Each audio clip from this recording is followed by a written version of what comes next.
គេសង្កេតឃើញថាកាលណានិយាយអំពីអគ្គិសនីគេច្រើនតែគិតទៅដល់ Michael Faraday និង Thomas Edison ហើយកាលណានិយាយអំពីប្រព័ន្ធតាក់ទងតាមវិទ្យុគេច្រើនតែគិតទៅដល់អ្នកវិទ្យាសាស្ត្រអ៊ីតាលី Guglielmo Marconi ក៏ប៉ុន្តែតាមពិតទៅនៅមានអ្នកប្រាជ្ញដ៏ឆ្នើមម្នាក់ទៀតដែលគេច្រើនតែនាំគ្នាមើលរំលងហើយជាអ្នកប្រាជ្ញដែលបានបន្សល់ទុកនូវស្នាដៃដ៏សំខាន់និងដ៏មានឥទ្ធិពលទាំងនៅក្នុងវិស័យអគ្គិសនីនិងប្រព័ន្ធតាក់ទងតាមវិទ្យុនោះគឺ Nikola Tesla តើ Nikola Tesla បានបង្កើតអ្វីខ្លះតោះថ្ងៃនេះខ្ញុំនឹងបង្ហាញអ្នកទាំងអស់គ្នា Nikola Tesla បានបង្កើតស្នាដៃដ៏អស្ចារ្យនៃច្នៃប្រឌិតផ្លែផ្កាជាច្រើនដែលបានបំលែងពិភពលោកវិទ្យាសាស្ត្រនិងបច្ចេកវិទ្យាខាងក្រោមនេះជាស្នាដៃដ៏សំខាន់ដែលគាត់បានបង្កើតមួយប្រព័ន្ធចរន្តឆ្លាស់ Tesla បានអភិវឌ្ឍអគ្គិសនីចរន្តឆ្លាស់ AC ដែលមានសមត្ថភាពបញ្ជូនថាមពលចម្ងាយឆ្ងាយបានយ៉ាងមានប្រសិទ្ធភាពជាងចរន្ត DC របស់ Thomas Edison ទៅទៀតប្រព័ន្ធនេះបានក្លាយទៅជាមូលដ្ឋាននៃបណ្ដាញអគ្គិសនីទាំងអស់នៅក្នុងបច្ចុប្បន្នដោយចរន្តឆ្លាស់ AC គាត់បានបង្កើតម៉ូទ័រដែលដំណើរការដោយចរន្តឆ្លាស់ដែលប្រើស្រទាប់បច្ចេកវិទ្យានេះត្រូវបានប្រើប្រាស់យ៉ាងទូលំទូលាយនៅក្នុងវិស័យឧស្សាហកម្មបច្ចុប្បន្នឥឡូវបច្ចេកវិទ្យានេះត្រូវបានប្រើប្រាស់យ៉ាងទូលំទូលាយនៅក្នុងឧស្សាហកម្មសម័យឥឡូវ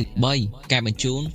អ្នកទាំងអស់គ្នាគិតថា Guglielmo Marconi ជាអ្នកបង្កើតវិទ្យុមែនដែរឬទេប៉ុន្តែនៅឆ្នាំ1943សាលាក្តីសហរដ្ឋអាមេរិកបានសម្រេចថា Tesla ជាអ្នករកឃើញសញ្ញាវិទ្យុដំបូងគេបង្អស់ឥឡូវនេះយើងនឹងទៅស្គាល់ជីវប្រវត្តិរបស់គាត់ទាំងអស់គ្នាអ្នកបាន Nikola Tesla កើតនៅថ្ងៃទី10ខែកក្កដាឆ្នាំ1856នៅក្នុងស្រុកមួយដែលបច្ចុប្បន្នស្ថិតនៅក្នុងប្រទេសក្រូអាស៊ីក៏ប៉ុន្តែកាលនោះស្ថិតនៅក្នុងទឹកដីនៃអាណាចក្រអូទ្រីហុងគ្រីស្លាមានឈាមជ័រជាជនជាតិសេប៊ីដែលមានឪពុកជាបព្វជិតគ្រិស្តសាសនាចំណែកឯម្ដាយគឺជាស្ត្រីមេផ្ទះក៏ប៉ុន្តែពូកែខាងមេកានិកជំនាញខាងកែច្នៃរបស់របរប្រើប្រាស់នៅក្នុងផ្ទះនិងពូកែចងចាំប្រហែលជាគាត់កាត់ទៅរកម្ដាយនេះហើយទើប Nikola Tesla ចូលចិត្តខាងវិស្វកម្មអគ្គិសនីផ្ទុយពីបំណងរបស់ឪពុកដែលចង់ឲ្យ Tesla ក្លាយទៅជាបព្វជិតគ្រិស្តសាសនាតាំងពីនៅតូចមក Tesla ចូលចិត្តធ្វើពិសោធន៍ទៅលើអ្វីៗគ្រប់សពបែបយ៉ាងហើយមានវត្ថុមួយដែល Tesla មានចំណាប់អារម្មណ៍គឺរហាត់ទឹកនៅថ្ងៃមួយក្រោយពីបានឃើញរូបគំនូរទឹកធ្លាក់ដ៏ធំនៅចន្លោះព្រំដែនអាមេរិកនិងកាណាដាគឺទឹកធ្លាក់ Niagara Tesla បាននិយាយប្រាប់ឪពុករបស់មាថាពូនៅពេលដែលខ្ញុំធំឡើងខ្ញុំនឹងសង់រហ័សទឹកដ៏ធំមួយដាក់នៅពីក្រោមទឹកធ្លាក់នេះដើម្បីទាញយកកម្លាំងទឹកធ្លាក់មកប្រើប្រាស់ជាថាមពលក្តីស្រមៃរបស់ Tesla បានក្លាយជាការពិតនៅឆ្នាំ1893នៅពេលដែល Tesla មានអាយុ37ឆ្នាំក្រោយពីបញ្ចប់ការសិក្សាថ្នាក់វិទ្យាល័យ Tesla បានចូលរៀននៅសាលា Polytechnic ដែលជាសាលាវិស្វកម្មដ៏ល្បីមួយនៅប្រទេសអូទ្រីសនៅទីនោះ Tesla បានឃើញជាលើកទី1នៅ Dynamo ដែលបង្កើតឡើងដោយវិស្វករ Basic ហើយយកតាមគោលការណ៍របស់Michael Faraday ដើម្បីផលិតថាមពលអគ្គិសនីតែថាមពលដែលផលិតដោយ Dynamo នេះគឺជាប្រភេទចរន្តជាប់ឬ DC នេះឯងក្រោយពីបានឃើញ Dynamo នេះ Tesla បានជជែកជាមួយគ្រូអំពីវិធីសាស្ត្រក្នុងការបង្កើតម៉ាស៊ីនដែលអាចផលិតចរន្តអគ្គិសនីឆ្លាស់ឬ AC ក៏ប៉ុន្តែគ្រូបានឆ្លើយតបទៅវិញថាអ្វីដែល Tesla បានលើកឡើងនេះគឺជារឿងដែលមិនអាចទៅរួចនោះទេទោះជាយ៉ាងណាក៏ដោយ Tesla នៅតែជឿថាវាគឺជារឿងដែលអាចធ្វើទៅរួចហើយបានចំណាយពេលវេលាជាច្រើនឆ្នាំបន្តមកធ្វើការសិក្សាទៅលើវិធីសាស្ត្រផលិតអគ្គិសនីជាចរន្តឆ្លាស់នៅសាលា Polytechnic Tesla គឺជានិស្សិតដ៏ឆ្នើមម្នាក់ក៏ប៉ុន្តែក៏ជានិស្សិតដែលចំណាយពេលរៀនសូត្រដ៏ច្រើនហួសហេតុផងដែររហូតធ្វើឲ្យគ្រូសរសេរសម្បត្តិទៅប្រាប់ឪពុករបស់ Tesla ថាប្រសិនបើទុក Tesla ឲ្យរៀនហួសហេតុបែបនេះ Tesla អាចនឹងត្រូវខូចខួរក្បាលឬក៏អាចស្លាប់ដោយសារការរៀនក៏ថាបានលុះចូលដល់ឆ្នាំទី3ការសិក្សារបស់ Tesla នៅសាលា Polytechnic ចាប់ផ្ដើមជួបនឹងបញ្ហាចំណាយពេលដ៏ច្រើនសិក្សាទៅលើចរន្តឆ្លាស់ដោយគ្មានបានលទ្ធផលបានធ្វើឲ្យ Tesla បាក់ទឹកចិត្តជាខ្លាំងហើយមុខវិជ្ជាទូទៅផ្សេងៗទៀតនៅក្នុងសាលាក៏លែងចង់រៀនផងដែរទៅពេលនោះ Tesla ក៏ចាប់ផ្ដើមដើរលេងស៊ីចាយហើយងប់នឹងល្បែងស៊ីសងរហូតចាញ់អស់លុយកាក់ដែលឪពុកម្ដាយបញ្ជូនឲ្យមករៀននិងបង់ថ្លៃសាលានៅទីបំផុត Tesla ត្រូវគេបញ្ឈប់ពីសាលាដោយមិនមានសញ្ញាបត្រអ្វីទាំងអស់ក្រោយមកទៀតដោយមានការជួយជ្រោមជ្រែងពីឪពុកព្រមទាំងឪពុកមា Tesla ក៏បានចូលរៀននៅសាលាថ្មីមួយទៀតគឺសាកលវិទ្យាល័យប្រាក់ប្រទេសឆេកបច្ចុប្បន្នប៉ុន្តែរៀនបានតែមួយឆ្នាំប៉ុណ្ណោះ Tesla ក៏ឈប់រៀនចេញទៅធ្វើការដោយដំបូងទៅធ្វើការក្រុមហ៊ុនទូរលេខនៅទីក្រុងដុងគ្រី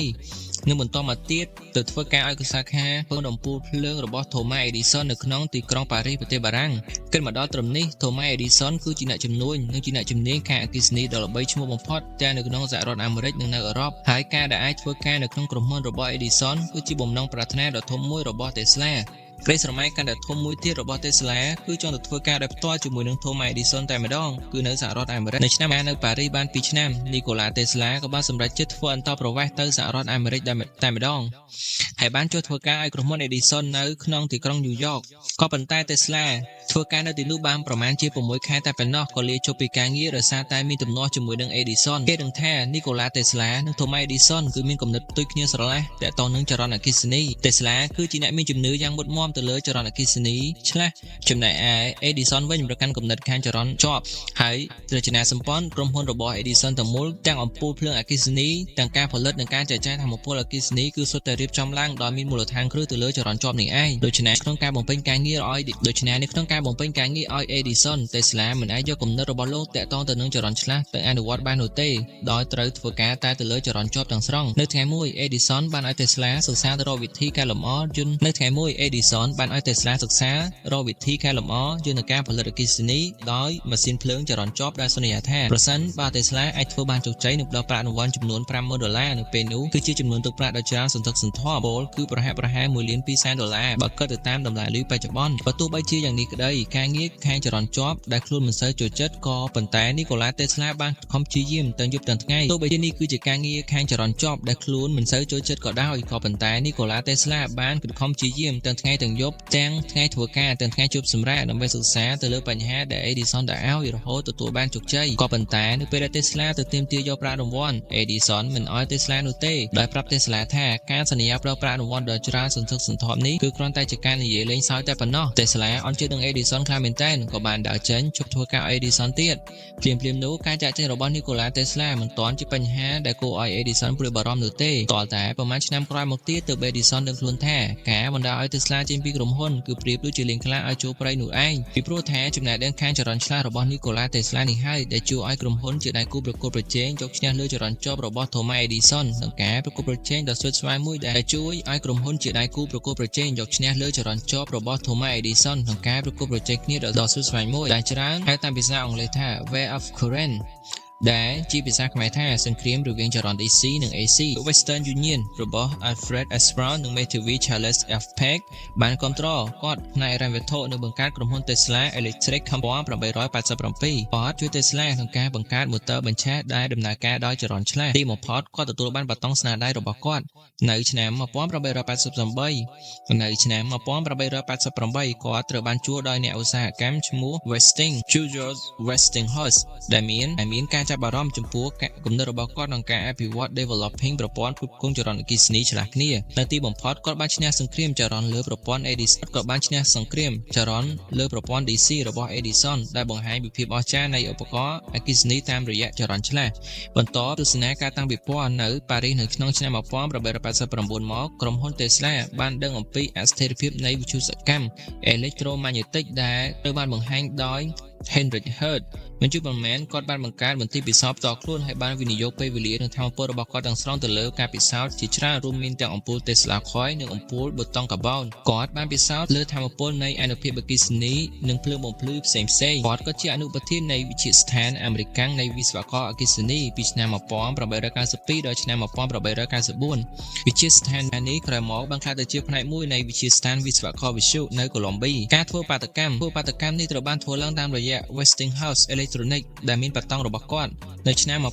1899គាត់បានផ្លាស់ប្ដូរទៅនៅរដ្ឋ Colorado Springs ជាកន្លែងដែលគាត់បានបង្កើតមន្ទីរពិសោធន៍របស់គាត់សម្រាប់បង្កើតប្រព័ន្ធបញ្ជូនថាមពលពិភពលោកឥតខ្សែគាត់បានពិសោធន៍រន្ទះបាញ់ដោយមនុស្សក្នុងគោលគាត់បានពិសោធន៍រន្ទះបាញ់ដោយមនុស្សក្នុងគោលបំណងផ្ដល់អគ្គិសនីឥតខ្សែដែលអត់ថ្លៃទូទាំងពិភពលោកនៅឆ្នាំ1900គាត់បានចាប់ផ្ដើមការងារបង្កើតស្ថានីយ៍ទូទាក់មនាគមន៍ឥតខ្សែឆ្លង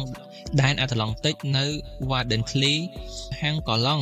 គាត់បានធ្វើការពិសោធន៍ជាច្រើននៅក្នុងរោងចក្រក៏ប៉ុន្តែដោយសារការខ្វះថវិកាគាត់ត្រូវបង្ខំចិត្តលក់វានៅក្នុងអំឡុងពេលសង្គ្រាមលោកលើកទី1ក្រោយមកគាត់បានបង្ហាញពីវិធីសាស្ត្រនៃការបញ្ជូនថាមពលមេកានិកជាមួយនឹងការបាត់បង់តិចតួចបំផុតលើចម្ងាយនិងវិធីសាស្ត្រដ៏ត្រឹមត្រូវគាត់ Tesla គាត់មិនត្រឹមតែជាអ្នកច្នៃប្រឌិតនោះទេគាត់ជាអ្នកស្រមើស្រមៃហើយជាអ្នកបង្កើតអនាគតផងដែរជីវិតរបស់ Tesla មិនងាយស្រួលនោះទេគាត់បានខាត់បងទ្រព្យសម្បត្តិអាជីពមិនអចិន្ត្រៃយ៍និងត្រូវបានមនុស្សជុំវិញខ្លួនចាក់ចោលគាត់ ในឆ្នាំ1943គាត់ស្លាប់នៅក្នុងបន្ទប់សន្តាគារដែលគ្មាននរណាដឹងឡើយតែបើទោះបីជាគាត់ស្លាប់បាត់បង់ពីពិភពលោកក្តីក៏ប៉ុន្តែពិភពលោកមិនអាចបាត់បង់គំនិតរបស់គាត់បាននោះទេថ្ងៃនេះពិភពលោកបានផ្លាស់ប្ដូរដោយសារតែគំនិតរបស់ Tesla អគ្គិសនីដែលអ្នកប្រើប្រាស់ការបញ្ជូនសញ្ញាតាមទូរស័ព្ទចរន្តក្នុងម៉ាស៊ីននានាគឺជាការពិតដែលកើតឡើងពីស្នាដៃមួយរបស់គាត់នេះឯងស្មារតីនៃការស្រមៃគឺជាធម៌ពលដែលអាចបំលែងអនាគតសូមចែករំលែកវីដេអូនេះដើម្បីឲ្យគ្រប់គ្នាបានដឹងពីបុរសម្នាក់ដែលបង្កើតពិភពលោកយើង Tesla បុរសដែលបានផ្ដល់ពន្លឺសម្រាប់អនាគតសូមអរគុណ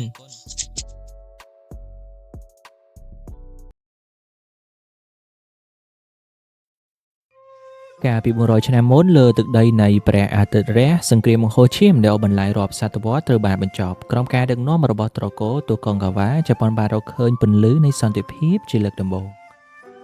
ប៉ុន្តែសម្រាប់មនុស្សមួយក្រុមសន្តិភាពនេះមិនមែនជាពរជ័យនោះទេប៉ុន្តែវាគឺជាបណ្ដាសាពួកគេត្រូវបានគេហៅថាសាមូរ៉ៃមនុស្សដែលធ្លាប់តែមានកិត្តិយសមានអំណាចនិងរស់នៅដើម្បីតែការប្រយុទ្ធតែនៅពេលដែលសង្គ្រាមបានបញ្ចប់ភ្លាមដែលរបស់ពួកគេប្រែក្លាយជាលែងមានតម្លៃពួកគេត្រូវបានចៅហ្វាយនាយបោះបង់ចោលមានផ្ទះគ្មានប្រាក់ខែនិងគ្មានអនាគតពីវីរៈបុរសក្លាយជាអ្នកសំទានពីអ្នកការពារក្លាយជាជនអនាថាដែលគេហៅថា Ronin ពួកគេត្រូវធ្វើយ៉ាងណាដើម្បីរស់ពួកគេមិនចេះធ្វើស្រែពួកគេមិនចេះលក់ដូរអ្វីដែលពួកគេចេះគឺមានតែម្យ៉ាងគត់គឺការសម្លាប់ហើយនៅពេលដែលមនុស្សខ្លាំងដែលអស់សង្ឃឹមមួយក្រុមបានប្រមូលផ្ដុំគ្នាគេមិនបានបង្កើតជាភូមិឋានទេប៉ុន្តែពួកគេបង្កើតជាបិសាចមួយដែលនឹងគ្រប់គ្រងច្រាម៉ោលនៃប្រទេសជប៉ុនរហូតដល់សពថ្ងៃបិសាចនោះមានឈ្មោះថា Yakuza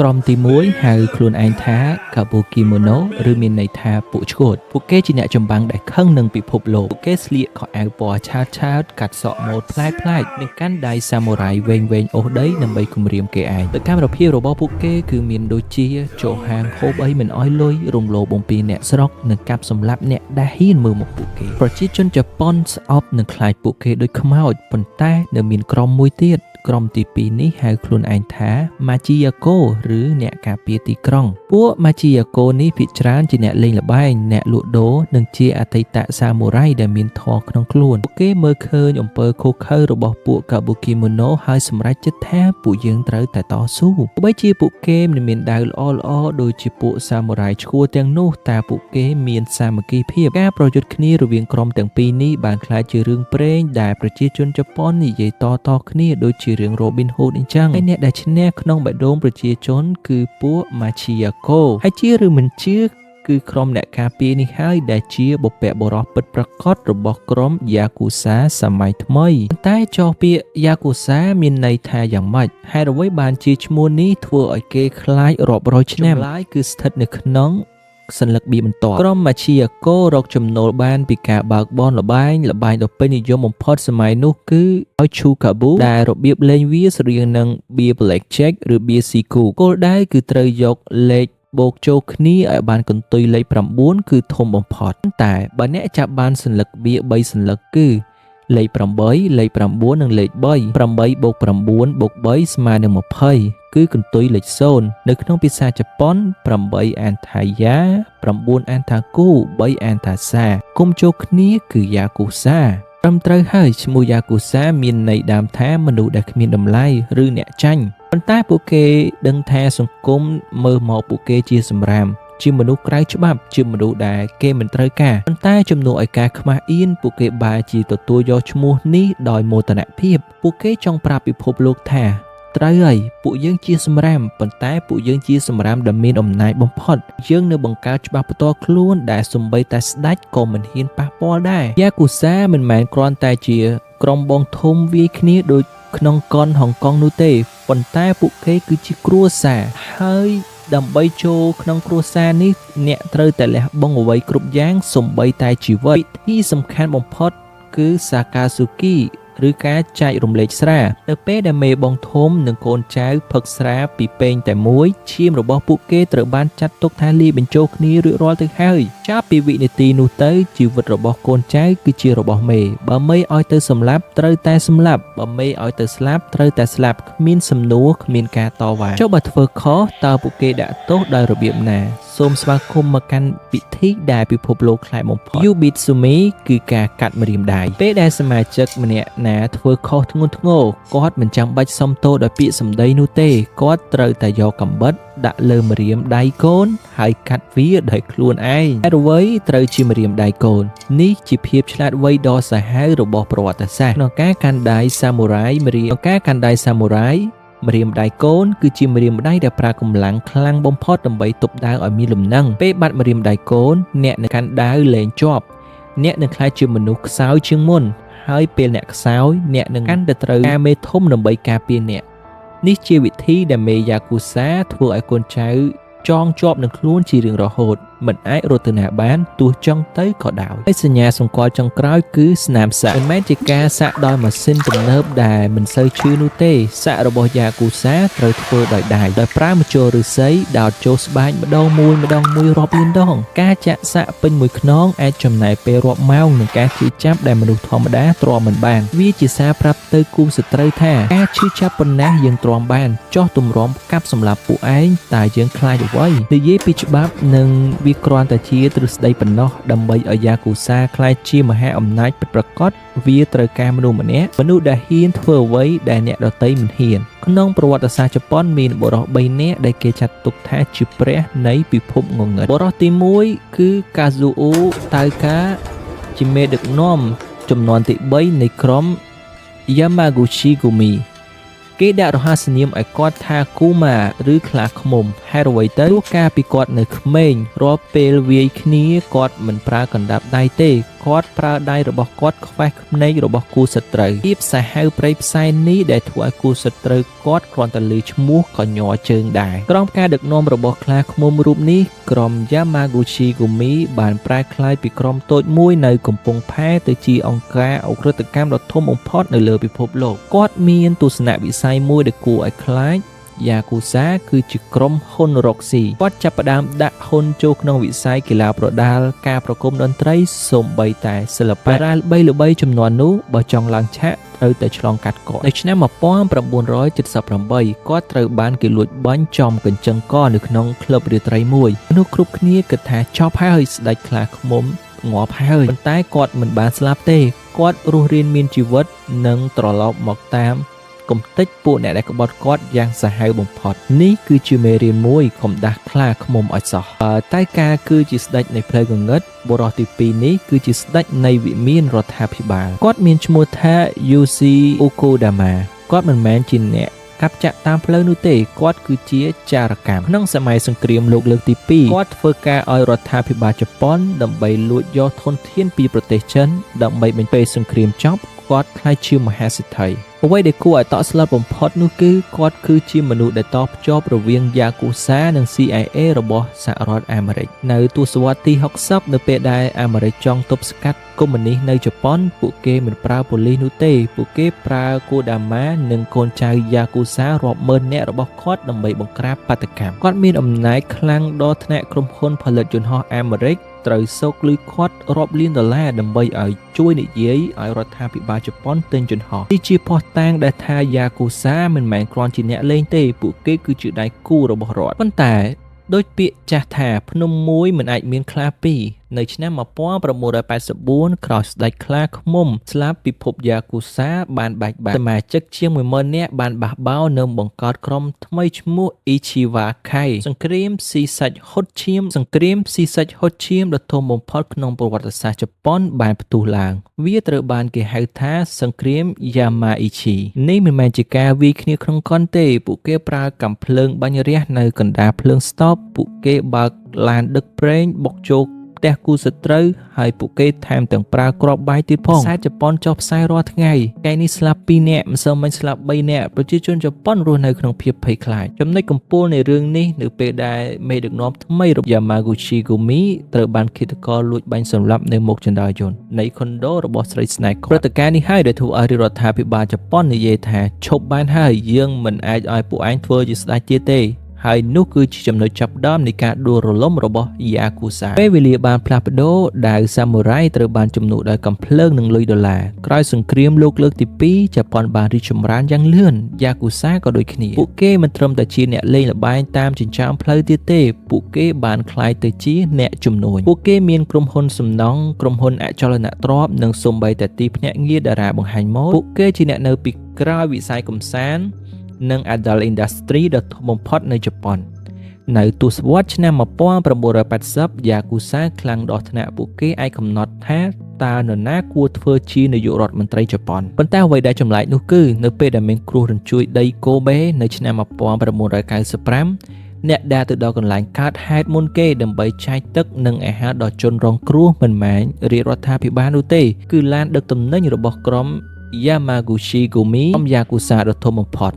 ពួកគេប្រកាន់ភ្ជាប់នៅច្បាប់ដើមរបស់ពួកគេការពារអ្នកទន់ខ្សោយទោះបីជាដៃម្ខាងទៀតកាន់កំភ្លើងក៏ដោយនេះហើយជាភាពស្មុគស្មាញរបស់ Yakuza ជាទេវតាផងជាបិសាចផងទោះជាយ៉ាងណាក៏ដោយគ្មានអាណាចក្រណាដែលនៅគង់វង្សជារៀងរហូតនោះទេសប្តាហ៍ថ្ងៃនេះរដ្ឋាភិបាលជប៉ុនបានចេញច្បាប់ដ៏តឹងរ៉ឹងបំផុតបើអ្នកជា Yakuza អ្នកមិនអាចបើកគណនីធនាគារបានទេអ្នកមិនអាចជួលផ្ទះបានសូម្បីតែចូលហាងកាត់សក់ក៏គេមិនទទួលដែរក្មេងៗសម័យថ្មីលេងចង់កាត់ម្រាមដៃលេងចង់សាក់ពេញខ្លួនទៀតហើយចំនួនសមាជិក Yakuza បានធ្លាក់ចុះពី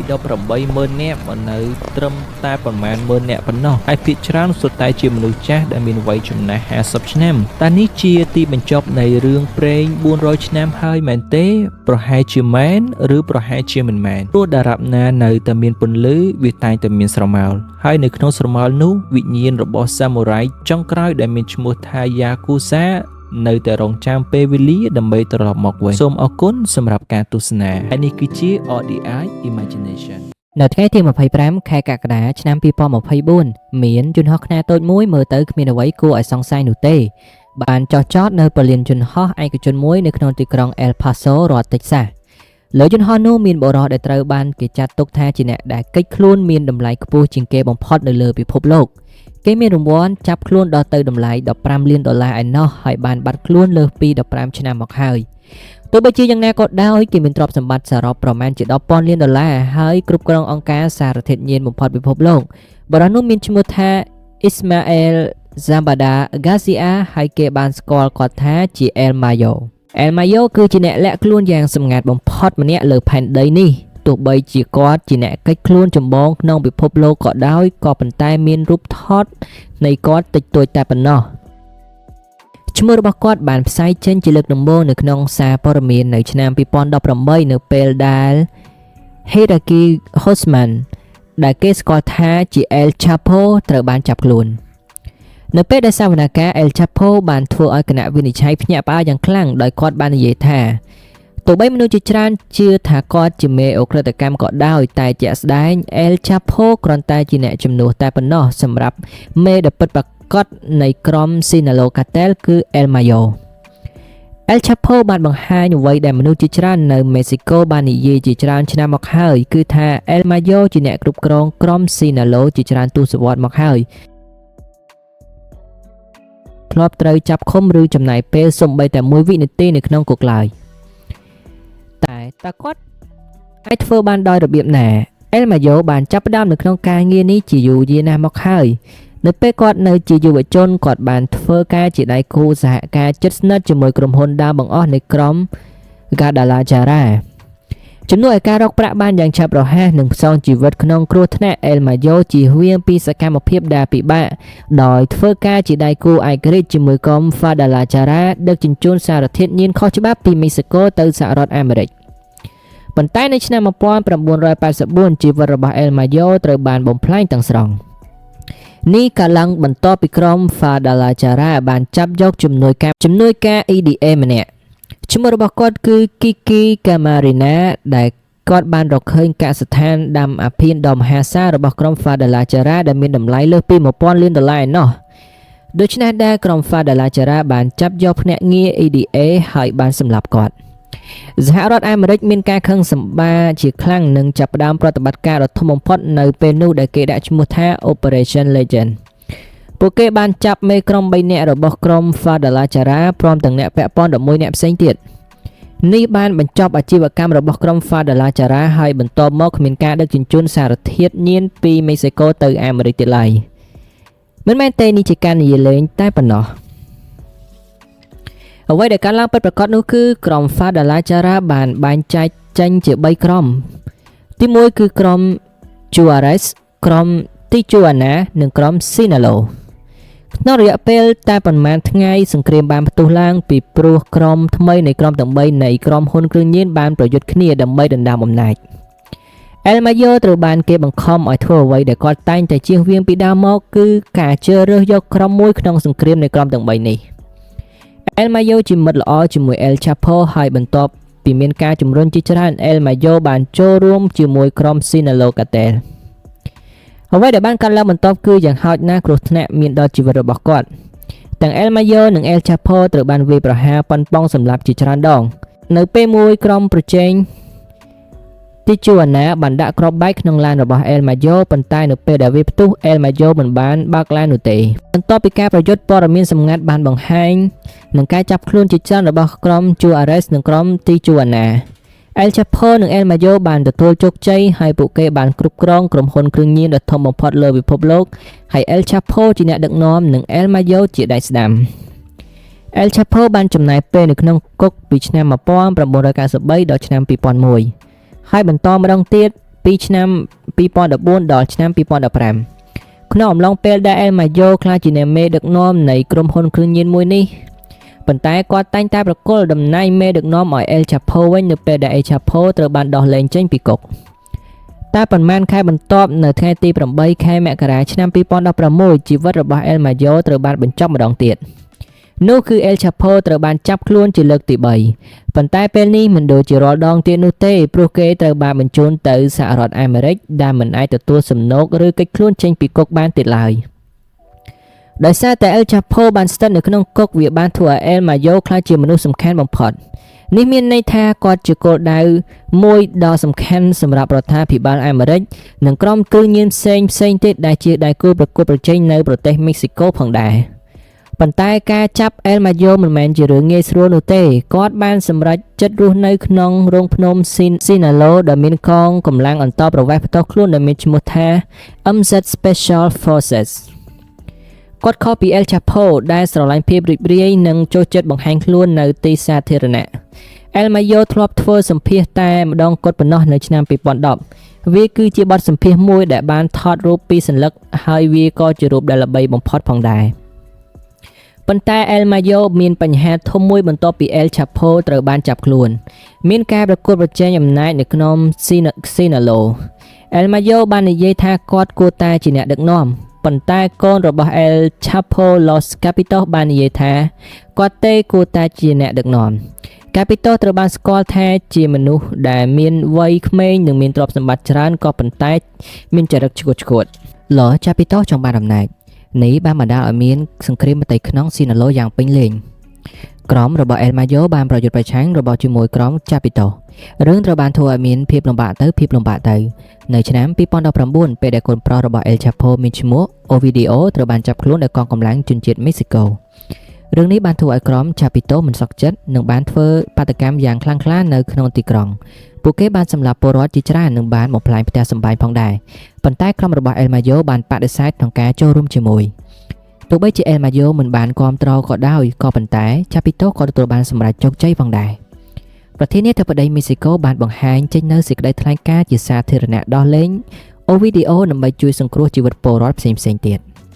Chapitos បានឃើញនេះជាការសង្គ្រោះយ៉ាងធំពី El Mayo មិនយូរប៉ុន្មាន Ovidio ត្រូវបានចាប់ម្ដងទៀតប៉ុន្តែលើកនេះខុសគ្នាគេត្រូវបានបញ្ជូនទៅសហរដ្ឋអាមេរិកដូចជាឪពុករបស់គាត់ហើយបច្ចុប្បន្នត្រូវប្រឈមមុខនឹងអត្តសញ្ញាណមួយដែលអាចស្ថិតក្នុងគុកមកដល់ខែកក្កដាឆ្នាំ2024ពេលដែលយន្តហោះនោះបានចុះចតនៅ El Paso រដ្ឋ Texas យើងមិនដឹងច្បាស់ថាមាននរណាខ្លះនៅលើយន្តហោះនោះទេប៉ុន្តែយើងដឹងថាមានបុរស3នាក់មានបុរសសំខាន់2នាក់លើយន្តហោះនោះម្នាក់គឺ El Mayo ហើយម្នាក់ទៀតគឺជា Guzman Lopez កូនប្រុសម្នាក់របស់ El Chapo បុរសទាំងពីរត្រូវបាននាំចេញពីយន្តហោះត្រូវបានជាប់ច្រវាក់ហើយដឹកចេញដោយរថយន្តសុវត្ថិភាពពណ៌ខ្មៅរបស់ FBI FBI ទទួលបានជោគជ័យមនុស្សដែលពួកគេតាមចាប់ជាយូរមកហើយគឺ El Mayo ត្រូវបានចាប់ខ្លួនជា Gestapo មិនត្រឹមតែចាប់បាន El Mayo ដោយលំបាកនោះទេតែរដ្ឋាភិបាលអាមេរិកថែមទាំងចាប់បាននៅលើទឹកដីសហរដ្ឋអាមេរិកដោយមិនមានការបាញ់គ្រាប់កាំភ្លើងសូម្បីតែមួយគ្រាប់នោះឡើយក្នុងសម្ភារមួយគត់ដែល El Mayo បានធ្វើនៅឆ្នាំ2010ដែលខ្ញុំបានរៀបរាប់ពីមុនមកនោះគឺ El Mayo បាននិយាយថាគាត់នឹងសម្លាប់ខ្លួនឯងបើគាត់ត្រូវបានជាប់គុកនៅអាមេរិកដូចនេះតើធ្វើដូចម្ដេចនិងហេតុអ្វីបានជាគាត់ត្រូវបាននាំទៅដល់សហរដ្ឋអាមេរិកដោយស្រួលបែបនេះដូចជាមិនទំនងសោះមានទ្រឹស្ដី3យ៉ាងអំពីរបៀបដែល El Mayo ត្រូវបានចាប់ខ្លួនទ្រឹស្ដីទី1នោះគឺការប្រកួតខ្លួនមនុស្សខ្លះជឿថាកូនរបស់ El Chapo និង El Mayo បានប្រកួតខ្លួនឲ្យ FBI បើពួកគេយល់ព្រមប្រកួតទោសពួកគេនឹងមិនត្រូវប្រហារជីវិតនោះទេប៉ុន្តែទ្រឹស្ដីនេះហាក់ដូចជាមិនសមហេតុផលនោះទេ El Mayo បានរត់ជាង15ឆ្នាំមកហើយឥឡូវគាត់មានអាយុចាស់ហើយហេតុអ្វីបានជា El Mayo ត្រូវការចំណាយជីវិតចុងក្រោយរបស់គាត់នៅអាមេរិកបែបនេះវាមិនសមហេតុផលនោះទេទ្រឹស្ដីទី2រឿងផ្លូវការរបស់រដ្ឋាភិបាលរឿងផ្លូវការនេះមានន័យថា El Mayo ត្រូវបានក្បត់ដោយកូនរបស់ El Chapo ឈ្មោះ Guzman Lopez គាត់បានយល់ព្រមជួបជាមួយ El Mayo ដោយនិយាយថាពួកគេនឹងទៅមើលដីចម្ការដែលមានសិទ្ធិជាម្ចាស់នៅក្នុងប្រទេសមិចស៊ីកូប៉ុន្តែជំនួសមកវិញគាត់បានជិះយន្តហោះទៅអាមេរិកវិញបែបនេះ Guzman Lopez អាចទទួលបានការសម្រាលទោសស្រាលហើយអាចជួយឲ្យបងនិងឪពុករបស់គាត់ទទួលការបន្ធូរបន្ថយទោសផងដែរក៏ប៉ុន្តែចំណុចនេះក៏មិនសមហេតុផលក្នុងរឿងនេះផងដែរ El Mayo ជាមនុស្សឆ្លាតណាស់ហេតុអ្វីបានជាគាត់ព្រមទៅលើយន្តហោះជាមួយកូន El Chapo ដោយគ្មានកងការពារព្រមទាំងទំនាក់ទំនងរវាង El Mayo និងចាប់ពីទោសក៏មិនល្អទេតើហេតុអ្វីបានជា El Mayo ទុកចិត្តទៅនៅជាមួយគេចំណុចសង្ស័យធំបំផុតនៃរឿងនេះគឺការរកឃើញរូបថតខ្លះៗនៅក្នុងយន្តហោះពេលដែល El Mayo ត្រូវបាននាំទៅសហរដ្ឋអាមេរិកនេះឯងក្នុងរូបថតនេះអ្នកអាចឃើញថាមានថង់ដែលដាក់ខ្សែច្រវាក់ដៃដែលអាចបង្ហាញថា El Mayo ត្រូវបានយកទៅដោយការចាប់ខ្លួនមិនត្រឹមតែប៉ុណ្ណោះនោះទេលោកមេធាវី El Mayo ក៏បាននិយាយថា El Mayo ត្រូវបាននាំទៅអាមេរិកដោយការបង្ខិតបង្ខំផងដែរទ្រឹស្ដីទី3ការចាប់ខ្លួនដោយកងកម្លាំងទាហាន Chapito នេះគឺជាទ្រឹស្ដីដែលសមហេតុផលបំផុត Guzman Lopez ដែលជាកូនប្រុសរបស់ El Chapo បានសហការជាមួយ FBI នេះគឺជារឿងដែលមនុស្សជាច្រើនឯកភាពប៉ុន្តែអ្នកក្នុងក្រុមស៊ីណាឡូនិយាយថា El Mayo មិនត្រូវបានក្បត់ដោយការលួងលោមស្រួលៗនោះទេគាត់ត្រូវបានចាប់ដោយកងកម្លាំងយោធារបស់ El Chapito គេបានចាប់ខ្លួន El Mayo ដោយអំពើហិង្សាដាក់ខ្សែច្រវាក់ដៃហើយដាក់គាត់ទៅក្នុងរថយន្តបន្ទាប់មកដឹកគាត់ទៅកាន់អាកាសយានដ្ឋានមួយនៅក្នុងប្រទេសមិចស៊ីកូហើយនាំគាត់ទៅអាមេរិកហេតុអ្វីបានជា Guzman Lopez ធ្វើរឿងបែបនេះដូចដែលបានរៀបរាប់មុនបងនិងឪពុករបស់គាត់កំពុងស្ថិតនៅក្នុងគុកអាមេរិកការផ្ដល់អំណោយ El Mayo ដល់ FBI អាចជួយឲ្យគាត់និងបងប្រុសរបស់គាត់ទទួលបានទោសស្រាលប្រហែលជាគាត់គិតថា El Mayo បានក្បត់ឪពុកនិងបងរបស់គាត់នៅពេលដែល Ovidio ត្រូវបានចាប់ El Mayo មិនបានជួយសោះឡើយ